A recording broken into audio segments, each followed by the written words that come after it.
critical conversations. And with Stephanie joining the team in her role as senior editor, she's going to be facilitating those critical conversations among our editorial team, and then with our authors for her developmental editing. So I'm going to turn it over to Stephanie, and I think she'll facilitate just a conversation now among everyone who's joined us here tonight or this morning. Yeah, sure. So I thought I would just share in a very casual environment just some tips that I have learned in my years as an associate editor. And then we can open it up also for conversation, particularly as those of you who are continuing as assistant or associate editor could share some of the tips and pieces of advice that you would have for our new members who have come onto the team. So one point I wanted to stress is that the associate editor role is unique in that you're not necessarily expected to be the content expert of a submission that gets assigned to you. Your role is to oversee the editorial review process. And so in the past, I think there are issues where associate editors would kick back an assignment back to Chris or someone else, or the managing editor at the time, because they weren't necessarily the content expert, but that's not the associate editor's role.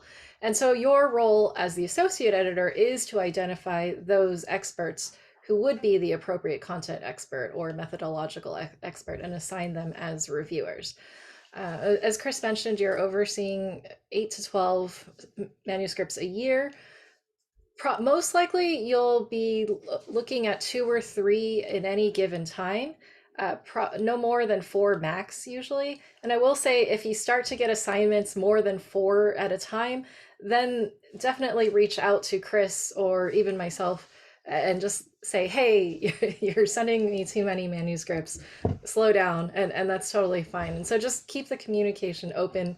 If that happens, it's unlikely to happen, but if it does happen, it's really just an oversight. It's not necessarily something that you need to just have to do. I will also say that there are a lot of resources within the editorial dashboard that are particularly useful. And so I thought that for the first office hour, I could do a slower walkthrough and actually just point out a few resources that would be really helpful. For example, as you're identifying potential reviewers, one is to make sure you look at someone's ORCID ID. And when you click on the ORCID ID, you get a list of all that person's publications. And that gives you a sense of what their particular expertise area is. With that said, as assistant editors, you are the powerhouse reviewers. The associate editors are relying on you for your expertise in a particular area that you can bring to the manuscript that they've assigned to you.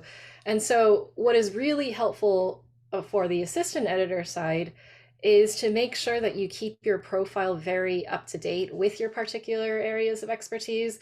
The more specific you are, the better it is to facilitate a good match between a manuscript submission and your area of expertise, and to also include your ORCID ID in your profile, because that is what is often used to make assignments to assistant editors. I'll leave it.